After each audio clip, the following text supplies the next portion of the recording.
कैटास्ट्रोफाइजिंग cognitive distortion की type, जिसमें इंसान किसी भी वाक़ये को बहुत बड़ा बना के देख रहा होता है। अगर कोई छोटी सी मिस्टेक हो जाए या छोटा सा उसके साथ कोई वाक़या हो जाए तो उसको बहुत बड़ा बना के देखना। मिसाल के तौर पर अगर ये समझे कि अगर मैंने प्रेजेंटेशन के अंदर कोई एक लफ्ज़ गलत बोल दिया तो हमेशा मुझे लोग बुरा समझेंगे, मैं हमें कभी भी अच्छी प्रेजेंटेशन नहीं दे सकूंगा।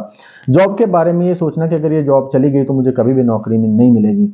अगर रिलेशनशिप में है तो अगर कभी कोई चीज़ इग्नोर हो गई या किसी ने एक दिन कॉल ना की, किसी दोस्त ने कॉल ना की, तो ये समझना कि शायद उसने मुझे छोड़ दिया है। यानी कि किसी छोटी सी मिस्टेक को, किसी छोटे से वाक़ये को बड़ा बना के देखना, ये कॉग्निटिव डिस्टॉर्शन की एक टाइप होती है जिसको कैटास्ट्रोफाइजिंग बोलते हैं। अब इसका नुकसान क्या होता है? इंसान ओवर थिंकिंग की तरफ जाता है, इंसान चीज़ों को अवॉइड करना शुरू कर देता है, किसी चीज़ में पहल नहीं करता। अगर कहीं पर जाना है, प्रेजेंटेशन देनी है या कोई भी काम करना है तो अवॉइड करता है कि अगर मेरे से मिस्टेक हो गई तो ये एक बहुत बड़ा काम होगा, बहुत बड़ा एक नुकसान हो जाएगा मेरा। तो इसको कैटास्ट्रोफाइजिंग बोलते हैं।